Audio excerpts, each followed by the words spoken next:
I can tell within 5 minutes of being around a team whether they'll achieve real chemistry, and it has nothing to do with how talented they are. There are four invisible forces either pulling your team together or quietly tearing them apart. Most leaders can't even name them. Today, you're going to know all four, and more importantly, you're going to know exactly what to do about them. You see those two medals behind me, a silver and a bronze? Both from seasons I coached high school baseball here in Texas. The silver, 1996, we made it to the state championship game. The bronze, we made it to the semifinals before running into a kid named Michael Waka, who went on to pitch in Major League Baseball. Both of those teams made it that far for the same reason. It wasn't just talent, it wasn't coaching. Those teams had a culture, a way of competing, showing up and caring for each other that carried them further than anyone expected. I spent the year since putting a name and a framework to exactly what they did. 4 principles, and today I'm giving them all to you. Let's talk about it. I'm Coach Bob Herb, and if you're new here, this channel is dedicated to helping leaders like you build teams that don't just perform, they last. If this is your first time here, make sure you hit that bell because we drop content regularly designed to help you lead with purpose. The CARE framework comes from the book I co-authored with friend and former fellow coach Paul Weinheimer, titled How to Leave a Lasting Legacy Through Care. And it's built on 4 powerful principles. 1, compete with character, acquire an attitude of gratitude and greatness, respect and responsibility, and engage everything enthusiastically. Today, we're going to break down each one and show you specifically how they apply to team building chemistry, and along the way, I'm going to share some stories from these 2 teams we mentioned earlier. The C stands for compete with character, and this is the foundation of team chemistry. Here's why. Team chemistry is built on trust, and trust is built when every person on your team knows without a shadow of a doubt that their teammates are competing the right way, not cutting corners, not taking shortcuts, not throwing someone under the bus to get ahead. When people compete with character, the whole team relaxes. They can focus on the mission because they're not watching their backs. The moment someone compromises that, the whole team feels it. Chemistry starts to crack. The 1996 team from the silver medal, they never really talked about how far they were going to go. There were no proclamations, no predictions. What they did instead was develop a work ethic that set them completely apart. They had routines they stuck to day after day, and they held each other to that standard. Nobody had to tell them to do it. They expected of themselves and of each other. I remember before the state championship game, our leadoff hitter was in the on-deck circle getting ready. He looked back at me as I headed to the first base coaching box and said he was going to start the game off with the home run. First pitch of the game, he hit out of the park. Foul ball. And here's what I want you to understand. The confidence that kid had in the moment didn't come from arrogance. It came from months of competing with character, from a standard he'd built and held together every single day. That's what gave him the belief to step in against the best competition in the state and expect to succeed. As a leader, your job is to model this first. The way you handle a tough loss, a difficult client, a frustrating situation, your team is watching all of it. They're asking, does our leader compete with character when it actually costs something? Your action step this week is to have a conversation with your team about what competing with character looks like in your specific environment. Make it concrete, make it real. This isn't just for athletic coaches. Leaders in every aspect of life need this. The A stands for acquire an attitude of gratitude and greatness. And I want you to notice the word acquire. This isn't something people are born with. It's something you pursue deliberately every single day. Here's what I've seen with teams with incredible chemistry. Gratitude flows freely. People acknowledge each other. They celebrate contributions big and small. Nobody feels invisible, and when people don't feel seen, they don't show up very well. When they do feel seen, they give more. They invest in the team because the team invests in them. But it's not just gratitude. It's also paired with greatness. The most chemically connected teams share a vision of greatness that's collective. They're not just rooting for themselves. They genuinely want to see their teammates win. That 2007 team, the one with the bronze medal over here, they understood this better than almost any group I've been around. Those kids have been playing together their entire lives. They knew they were good, and they talked about their vision from the season every single day. It wasn't wishful thinking. It was a shared belief that they carried with them everywhere they went.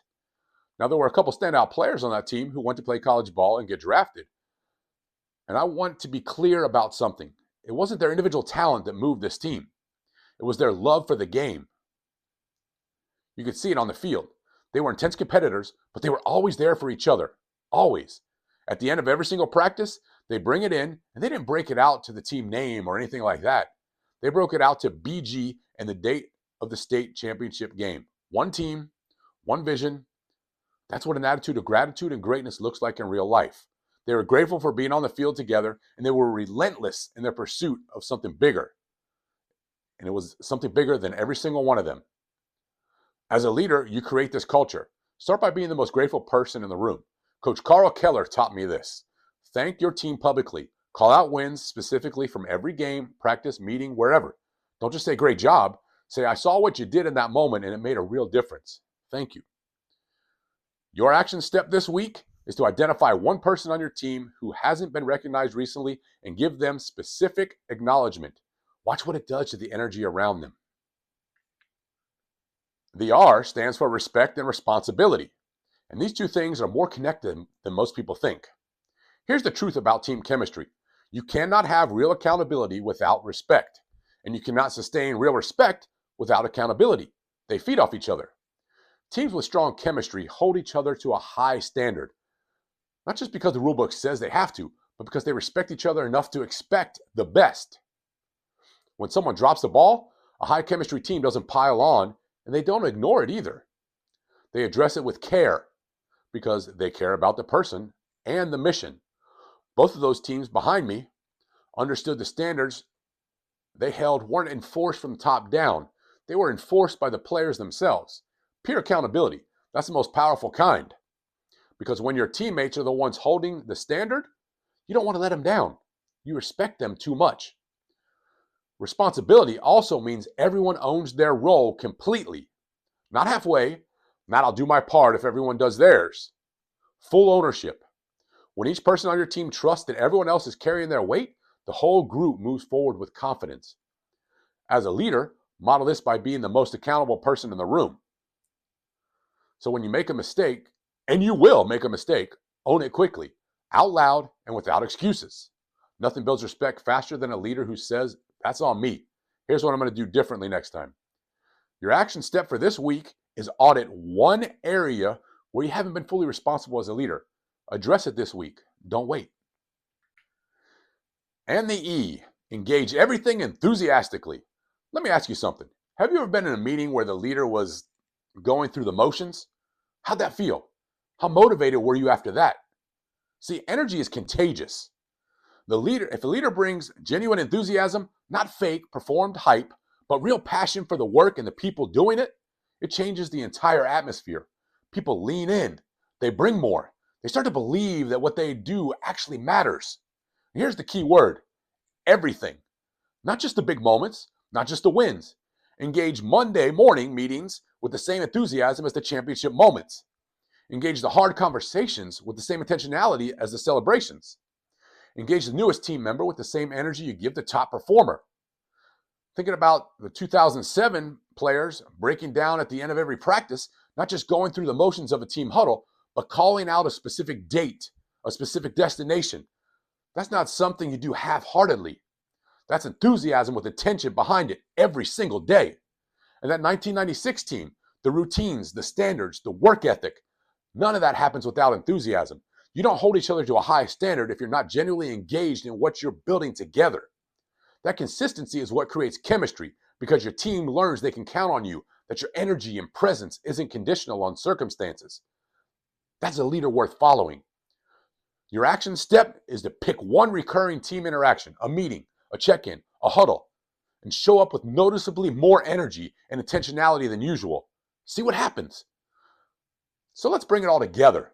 2 teams, 2 medals on the walls behind me here, different years, different players, different circumstances, but the same DNA. They competed with character, they carried an attitude of gratitude and greatness, they held each other with respect and responsibility, and they engaged everything with genuine enthusiasm. That's what the care framework looks like on a team.